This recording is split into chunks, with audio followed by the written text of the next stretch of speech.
Justice ಎಲ್ಲರಿಗೂ ಒಂದೇ, ನ್ಯಾಯ ಎಲ್ಲರಿಗೂ ಒಂದೇ ಅನ್ನೋದು ಇವತ್ತು ಮತ್ತೊಮ್ಮೆ ನ್ಯಾಯಾಲಯದ ಮೇಲೆ ಜನ ಇಟ್ಟಂತ ನಂಬಿಕೆಗೆ ಮತ್ತೊಮ್ಮೆ ಇವತ್ತು ವಿಶ್ವಾಸ ಬರುವಂಗೆ ನ್ಯಾಯಾಲಯ ನಡ್ಕೊಂಡೈತಿ. ನ್ಯಾಯಾಲಯದ ಮೇಲೆ ಇದ್ದಂತ ಗೌರವ ಇನ್ನೂ ಹೆಚ್ಚು ಮತ್ತು ನಂಬಿಕೆ ವಿಶ್ವಾಸ ಹೆಚ್ಚಾಗೈತಿ ಜನರಿಗೆ.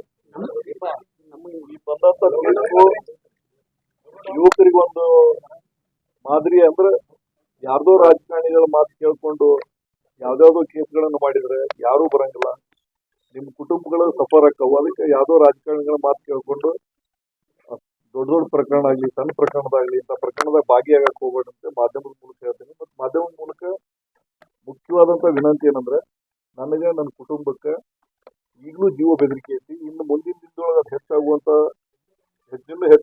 ಒಂದು ಸ್ಥಿತಿ ಇದ್ದು, ದಯಮಾಡಿ ತಾವು ಮಾಧ್ಯಮದ ಮಿತ್ರರು ಇದನ್ನ ಸರ್ಕಾರ ಗಮನಕ್ಕೆ ತಂದು ನನಗೆ ನನ್ನ ಕುಟುಂಬಕ್ಕೆ ಇನ್ನೂ ಹೆಚ್ಚಿನ ಭದ್ರತೆ ಕೊಡಿಸ್ಬೇಕಂತ ನಾವು ವಿನಂತಿ ಮಾಡ್ತೀವಿ. ಮತ್ತೆ ಆ ಪಾಪಗಳನ್ನ ಕಾಡುದ್ರಿಂದಲ್ಲ ನಾನು ಸತ್ಯ ಹೇಳ್ಬೇಕಂತ ಕೋರ್ಟಿಗೆ ಬಂದು ಕೋರ್ಟಿಗೆ ಬಂದು ಸತ್ಯ ಹೇಳಿದ್ದ ಅದಕ್ಕೋಸ್ಕರ. ನಮ್ ಜೀವಕ್ಕೆ ಏನಕ್ಕೆ ಆಗ್ಲಿ, ಬಟ್ ಬೇರೆಯವ್ರ ಜೀವನ ನಮ್ ತರ ಹಾಳಾಗಬಾರ್ದು ಅಂತ ತಿಳ್ಕೊಂಡು ನಾನು ಆ ನಿರ್ಧಾರ ತಗೊಂಡೆ. ತಂದೆ ತಾಯಿ ಕೂಡ ತಮ್ಮ ಕಡೆ ಮೆಡಿಸಿನ್ ತಗೊಳಕ್ ಆಗ್ತಾ ಇದ್ರು. ಹೌದೌದು.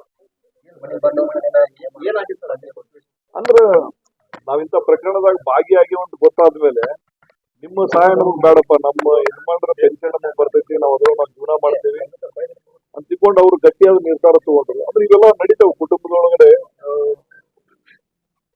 ನಮ್ಮಂತ ಒಳ್ಳೆ ಹೋರಾಟ ಜೀವನ ಸಂಘಟನೆ ಬದುಕು ಮಾಡ್ಕೊಂಡು ಹೋಗುವಂತ